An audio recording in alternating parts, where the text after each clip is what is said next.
Hello guys, in this session of Ansible, I'm going to tell you about how to configure our Ansible to automate AWS.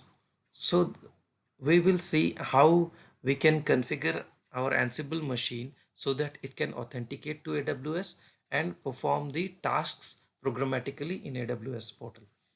So through everything will happen programmatically. We will not be coming to AWS portal to perform anything. So let's see what we actually need to do. To do that, what all things we need? Just think about that. Now, first of all, we need to authenticate with AWS using Ansible, right?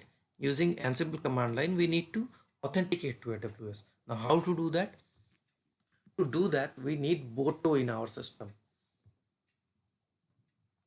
Now, to get Boto in our system, we have to follow simple steps to do that. What are those simple steps? So the simple steps are simply install Boto and Boto 3. Both the versions of Boto. So to install Boto, we have these steps to perform. So what I will do, I will simply paste them in the video. So install Boto 3, and once your Boto 3 is installed, then create .boto in your home directory. Create .boto file in your home directory. How to make sure that you are creating .boto file in your home directory? Simply sudo vi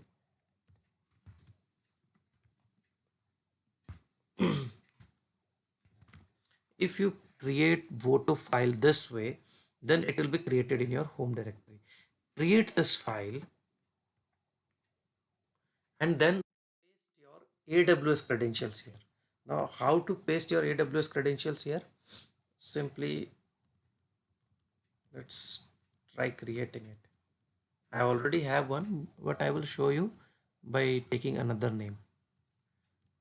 But it should be created with name Boto only, remember, not Boto 1 or Boto 2.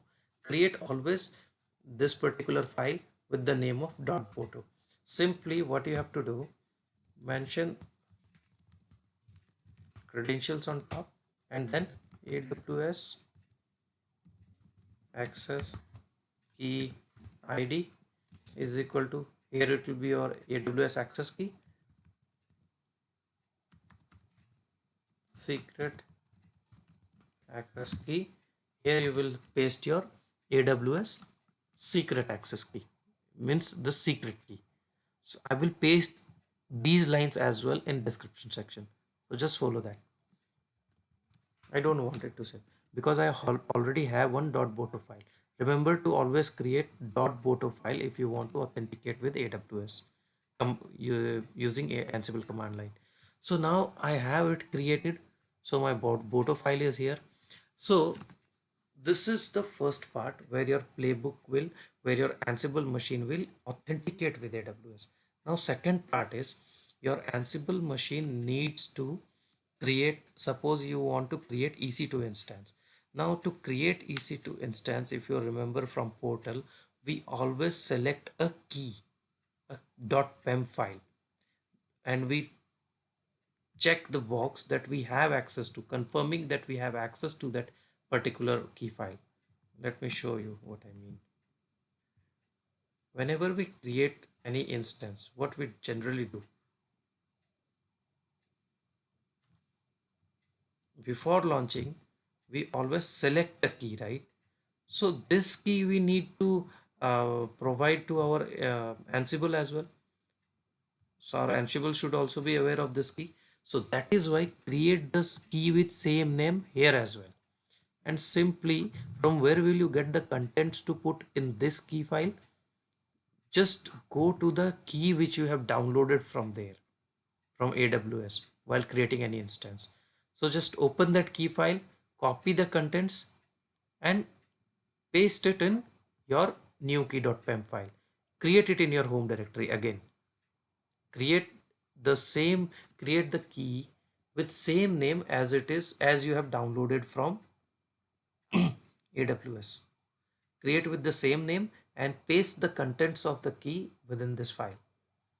Now, second thing, and now the third thing which you need to do, provide access to these files so that when you are trying to launch the instances using these keys, your Ansible should be able to access these keys. So how to do that? I'm just giving full access. Dot Boto provide full access to both the files. So sudo mod.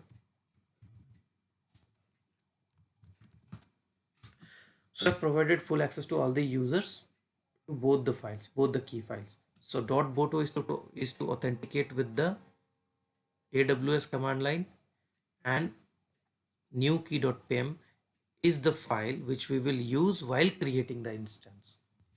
Okay, so now I have one playbook here that will create an EC2 instance in my AWS portal.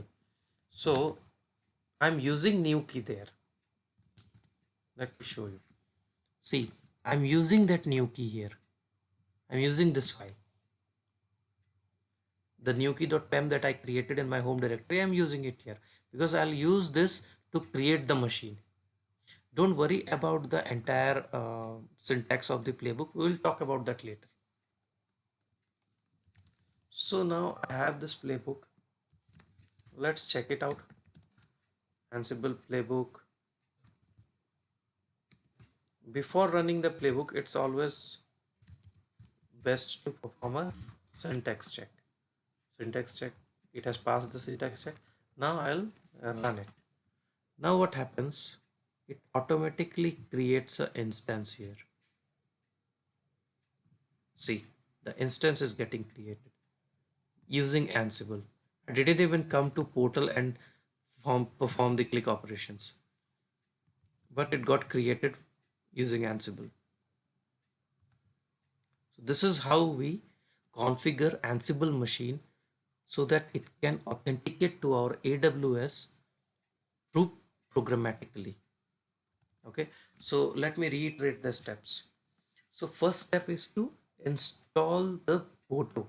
Install Boto in your Ansible machine because Boto is required so in your Ansible machine so that it can communicate to AWS CLI, sorry, AWS API. Okay, so for the communication with AWS programmatically, your Ansible master or Ansible machine should have Boto installed. To install Boto, you need Python tool called as pip. Okay, to install pip, the entire steps to install Boto, I will paste it in the description section. After this installation of Boto is done, always after installation of Boto, create a .boto file in your home. Okay, after creating .boto file, you need to paste the credentials there. Which credentials? The AWS access key and AWS secret key. How will you get that AWS access key and secret key? So I have a video for IAM in I have AWS video for IAM. So please go and check it out. So what is this? How does this AWS access and secret key comes? They comes when you create a user which will have which will have programmatic access to AWS portal. So from there you get the AWS access and secret key. You can download them and you can use them here.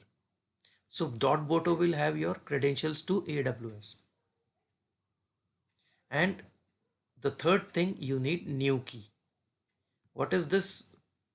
What is this PEM file? This is the PEM file that you use while creating any instance, while launching any instance in AWS. So this is that particular key file.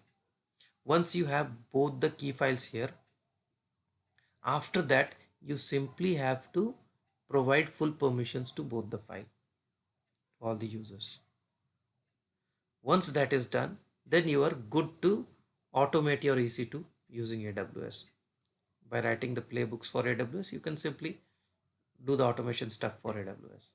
But these are the prerequisites that we have seen today. So thanks guys, thanks for your time, and I'll paste whatever, so I will mention all the details on configuring, on creating the keys in description section, so please follow that. And also please share and subscribe my channel, and stay tuned. Next, some more videos on Ansible are coming up. So thanks guys, bye bye.